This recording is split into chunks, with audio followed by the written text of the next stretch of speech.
새벽기도에 오신 여러분들을 주님의 이름으로 환영합니다. 함께 샘물의 기도로 하나님 앞에 기도 올려드리겠습니다. 마음모아 샘물의 기도를 하나님께 드립니다. 먼저 우리의 믿음을 고백합니다. 여호와는 나의 목자시니 내게 부족함이 없으리로다. 그가 나를 푸른 풀밭에 누이시며 쉴만한 물가로 인도하시는도다. 아멘. 하나님 아버지, 하나님께서 우리의 참 목자가 되어주심에 감사드립니다. 우리의 평생이 참 목자 되신 하나님의 음성을 따라 하나님과 동행하는 삶이 되게 하시고 하나님만으로 만족하는 인생이 되게 하옵소서. 샘물 공동체를 위해 기도합니다. 내 영혼을 소생시키시고 자기 이름을 위하여 의의 길로 인도하시는도다. 아멘.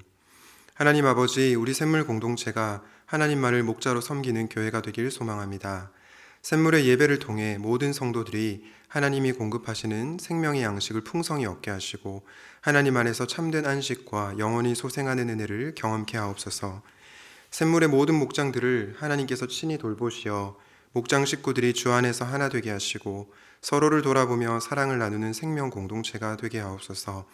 작은 목자 훈련과 사람 사밤을 통해 샘물의 모든 성도들이 의의 길을 걸어가는 은혜 내려 주옵소서.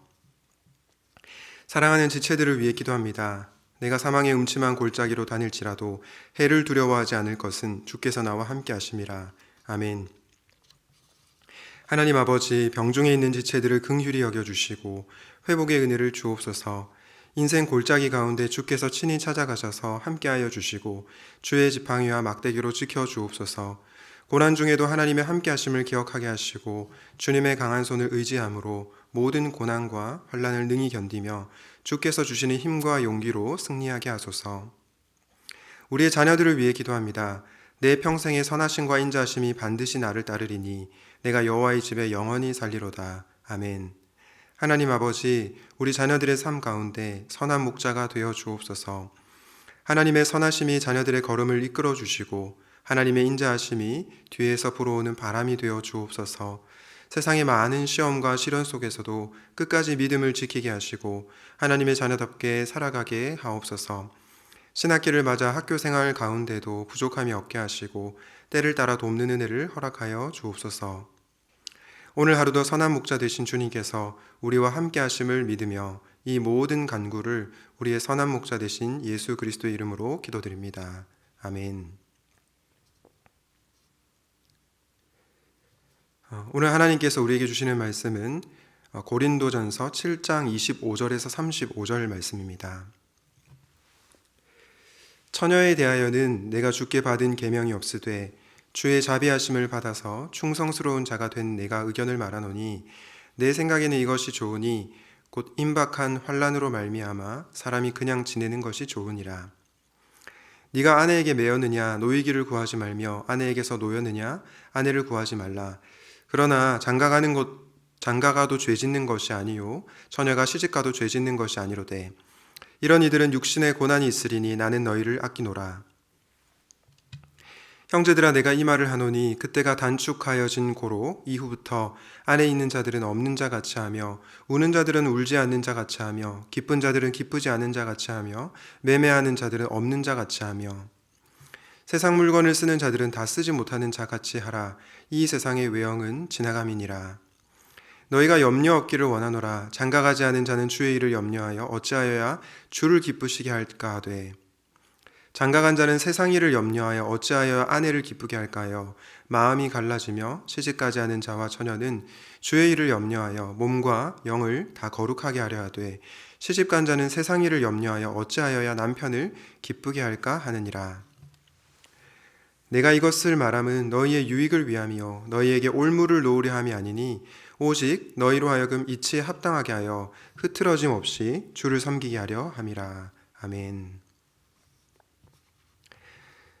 오늘의 말씀은 종말의 때를 살아가는 그리스도인, 종말의 때를 사는 그리스도인입니다. 여러분, 오늘 그 고린도서 7장 본문은 굉장히 복잡해 보입니다. 결혼에 대한 문제도 다르고 또 재혼에 대한 문제도 다르고 여러 가지 복잡한 문제들이 이 안에 다 담겨져 있습니다. 그런데 저는 이 말씀을 묵상하면서 이 구체적 사안에 대해서 바울이 해결책을 제시하는 것보다 바울이 신앙의 본질적인 부분에 대해서 얘기하고 있구나라는 생각이 들었습니다. 그것이 무엇입니까? 바로 우리가 종말의 때를 어떻게 살아갈 것인가 하는가입니다. 그런 점에서 저는 오늘 종말의 때를 살아가는 우리들이 어떻게 살아야 할지를 묵상하려고 합니다. 종말의 때를 사는 그리스도인들은 어떻게 살아야 될까요? 먼저 첫 번째로 세상 외형에 집착하지 않기입니다. 고린도전서 7장 31절 말씀을 다시 한번 보실까요? 세상 물건을 쓰는 자들은 다 쓰지 못하는 자 같이 하라. 이 세상의 외형은 지나감이니라. 세상 물건을 쓰는 자들은 다 쓰지 못하는 자 같이 하라. 여러분, 이 말이 무슨 말일까요? 세상의 것과는 아예 담을 쌓고 그냥 영적인 것에만 관심을 두라는 말일까요? 그렇지는 않겠죠.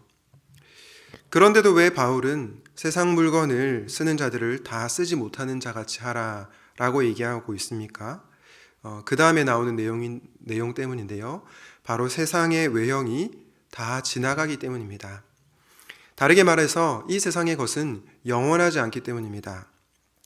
오늘날 세상 사람들 뿐만 아니라 교회에 출석하는 성도님들 가운데서도 이 세상 외형에 집착하는 경우가 많이 있습니다.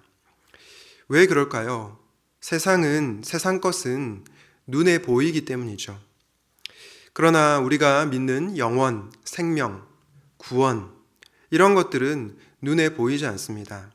그래서 우리는 믿음대로 살아가기보다 세상 외형에 집착하며 눈에 보이는 대로 살아갈 때가 많은 것 같습니다. 주 안에서 사랑하는 여러분, 종말의 때에 하나님께서 저와 여러분에게 원하시는 것은 무엇일까요? 우리가 눈에 보이는 세상 외형에 집착하는 것이 아니라 바로 믿음대로 살아가기를 원하십니다. 이 세상이 전부가 아님을 믿고 이 세상의 것이 지나간다라는 것을 믿고 이 세상에 집착하며 살지 않은 것입니다. 저는 요즘 성도의 정체성이 나그네라는 사실을 많이 묵상하고 있습니다. 여러분, 만약에 이 땅의 것이, 이 세상의 것이 우리의 전부라면, 이 세상 것이 영원히 사라지지 않을 어떤 것이라면 우리는 이 세상의 것, 외형에 집착하며 살아야 합니다. 오히려 집착하지 않은 사람이 어리석은 사람이겠죠. 그러나 여러분, 성도인 우리에게는 사라지는 이 세상이 아니라 영원한 하나님 나라가 있습니다. 여러분, 그것을 믿으십니까? 그 나라를 믿는 사람들은 그 나라를 고대하며 세상 외형에 집착하지 않으며 살아갈 것입니다. 이 세상의 외형이 다 지나간다는 것을 믿고 세상 외형에 집착하지 않는 종말의 때를 살아가는 그리스도인들이 되면 좋겠습니다. 두 번째, 종말의 때를 살아가는 그리스도인들이 어떻게 살아야 될까요? 두 번째는 염려 대신 주를 섬기는 것입니다. 염려 대신 주님을 섬기라. 오늘 보면 29절부터 35절에 보면요, 자주 반복되는 단어가 나옵니다. 그게 뭘까요? 바로 염려라고 하는 단어입니다. 32절에 너희가 염려 없기를 원하노라. 33절에 장가간 자는 세상 일을 염려하여. 34절에서는 시집간 자는 세상 일을 염려하여. 염려. 계속해서 염려가 나옵니다. 여러분, 여기서 주목해야 할 것이 장가가고 시집간 자들이 염려가 많다는 것을 알 수 있습니다. 한마디로 결혼을 하게 되면 염려할 거리들이 많이 생긴다는 거죠. 독신이든 기혼이든 우리는 하나님의 부르심을 받은 대로 살아야 됩니다. 분명한 것은요, 그러나 결혼을 하게 되면 염려할 것들이 많아진다는 것입니다. 이것은 결혼하는 것이 잘못됐다는 것이 아니고 결혼을 하면 자연스럽게 염려할 거리들이 많이 생각된다는 거죠. 왜냐하면 결혼하면 삶이 복잡해지기 때문입니다. 이전에는 내 앞일만 걱정했다면 이제는 배우자의 가족, 그리고 자녀가 생기면 우리 자녀들까지 점점 염려할 거리들이 훨씬 더 많아집니다. 주를 섬기는 것보다 우리의 가족과 또 친척, 여러 가지 것들에 염려할 것들이 많이 생기죠. 결혼을 하게 될 때 자연스럽게 발생하는 현상에 대해서 말씀을 드리는 겁니다. 아마 여러분들에게도, 결혼하신 여러분들에게도 염려할 거리들이 많다고 생각합니다. 연로하신 부모님의 건강도 염려가 되고요. 육신의 질병도 염려가 되죠. 또 자녀들의 진로와 미래도 염려가 많이 되실 겁니다. 그리고 앞으로 내가 이 사업을, 이 직장을 어떻게 또 운영할 것인지, 다닐 것인지 이런 염려도 있을 겁니다. 그런데 이런 우리의 마음을 잘 아는지 바울은 염려하는 우리에 대해서 이런 해결책을 제시합니다. 7장 35절입니다.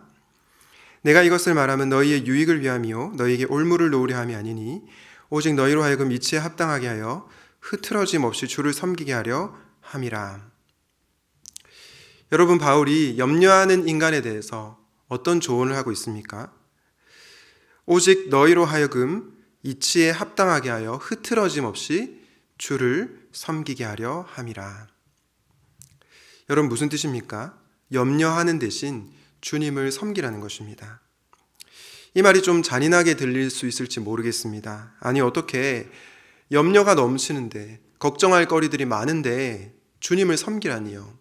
이게 무슨 말일까요? 그런데 저는 묵상 중에 이 말씀이 오히려 우리에게 위로를 주는 말씀이다라는 생각이 들었습니다. 왜냐? 우리가 주님을 섬길 때 주님께서 우리에게 이해를 초월하는 평강과 위로를 부어주시기 때문이죠. 여러분, 주님을 섬긴다라고 하는 것의 1차적 의미는 무엇일까요? 저는 무엇보다 주님과의 관계에 헌신하라는 말씀으로 받고 싶습니다. 주님이 너희들 지금 바쁘고 정신없고 또 염려할 것들이 많은데 봉사활동을 많이 해라, 이런 의미 이전에 얘들아, 다른 건 몰라도 나와의 관계에 집중하면 좋겠다, 이렇게 말씀하시는 것이죠. 우리가 마르다와 마리아의 이야기를 보면 잘 알 수 있습니다. 마르다는 어떻습니까? 준비하는 일이 너무 많아서 마음이 분주했다고 합니다. 다르게 말하면 마르다의 마음에 염려가 많았던 거죠. 마르다는 주님을 위해서 또 주변의 사람들을 위해서 열심히 봉사하고 일했지만 정작 마르다의 마음에는 평안이 없었고 염려가 가득했습니다. 반면에 마리아는 어땠습니까?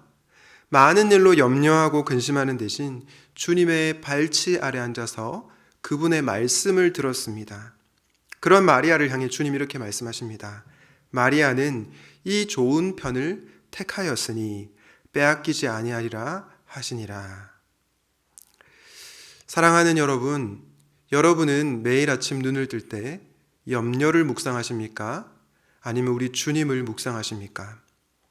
하루 일과를 다 마치고 염려와 걱정에 사로잡혀서 겨우 잠자리 드십니까?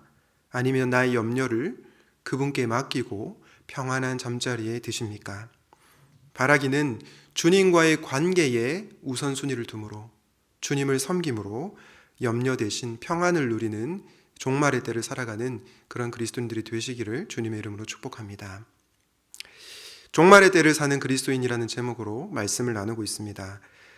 제가 앞서 세상 무형에 집착하지 않기, 그리고 염려 대신 주를 섬기기, 이 두 가지를 말씀드렸는데요. 그런데 여러분, 이 세상의 것에 집착하지 않고 염려하지 않고 주님을 섬기는 것 어디 쉽나요? 쉽지 않습니다. 왜냐? 이 세상 사람들이 대부분 보이는 것, 눈에 보이는 그 외형에 집착하며 살기 때문입니다. 그러면 우리의 마음이 때때로 흔들릴 수가 있겠죠. 또한 이 세상을 살아가면서 우리 주변에 내 삶을 둘러싼 걱정할 거리들, 염려할 것들이 얼마나 많습니까? 특별히 돈 문제로 염려하는 그리스도인들이 많이 있죠. 이런 우리가 기억해야 할 마지막은 무엇일까요? 마지막은 바로 재림을 믿고 살아가는 것입니다. 주님의 재림을 믿고 사는 것이죠. 고린도전서 7장 29절에 이렇게 말씀합니다. 형제들아, 내가 이 말을 하노니 그때가 단축하여진 고로 이후부터 안에 있는 자들은 없는 자 같이 하며. 여기 그때가 단축하여진 고로라고 하는데요. 이 그때라고 하는 때는 어느 때를 말할까요? 학자들마다 견해가 다르지만 보통 이때는 마지막 재림 전의 때를 말합니다. 그러므로 바울이 지금 재림을 준비하는 삶을 살라고 도전하고 있는 것입니다. 여러분, 우리는 왜 사라질 것에 집착할까요? 또 우리는 왜 염려할까요? 가만히 생각해 보면 우리가 주님의 재림을 진실로 믿지 않기 때문일 수 있습니다. 믿는다라고 입술로 고백은 하지만 실제로는 이 주님의 다시 오심, 재림에 대한 확신이 희미하기 때문이라고 생각합니다. 그러나 여러분, 만약 우리가 주님의 다시 오심을 확실하게 믿는다면 어떨까요? 저는 우리의 현재 삶이 달라질 것이라고 봅니다. 이 세상에 집착하고 또 이 땅의 문제로 인해서 염려하기보다는 먼저 그 나라와 의를 구하는 삶을 살게 될 것입니다. 사랑하는 여러분, 주님은 반드시 오십니다. 마라나타, 주 예수여 어서 오시옵소서. 아멘. 바라기는 주님의 재림을 고대하며 세상 외형에 집착하지 않고 염려 대신 주님을 신실하게 섬기는 사랑하는 샘물 성도님들 되시기를 주님의 이름으로 축원드립니다. 아멘. 오늘 말씀을 기억하면서 이렇게 기도하면 좋겠습니다. 세상 외형에 집착하지 않게 하시고 염려 대신 주님과의 관계에 헌신하게 하소서. 재림을 진심으로 믿고 먼저 그 나라와 의를 구하는 우리가 되게 하여 주시옵소서. 함께 기도하시고 자유롭게 기도하시겠습니다.